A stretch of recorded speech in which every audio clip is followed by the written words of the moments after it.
Киевды Богдан Ханенко хатарасына капик тагдима этельда. Капик топлайджи меценат и шаддамы джемат эрбабынын 170-нче доган күнүне багышланган. Ось парасына Ханенко Киевилияты топракларында адыкыят казмалары кечиреді. Bunun ile sanat eserlerini toplayevi ogreneydi.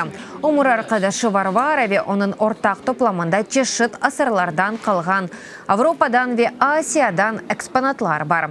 Derci etilgen hatıra kapigi 2 grivnalı tirajı 35 bin nusxa kapiknin 2 nusxаны Ukrayna Milli Bankı Bogdan ve Varvara Ханенко adına Київ музейне багашлады.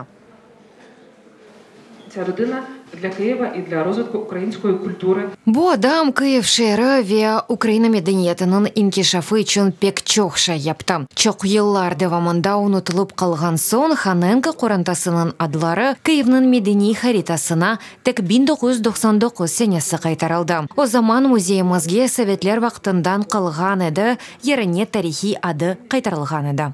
На перший погляд, нібито нічого спільного нема між... Бір бақышта Milli Bank ве музей ядашу жүмледен Ханенко елесі или бір бақ йоқ. Ама яқшы әтілі бақылса, умуми оларақ бар. Мари фаалиет Украина Milli Bankы хатыра капиклеріні дайрачатып Мари фаалиетінен оғраша.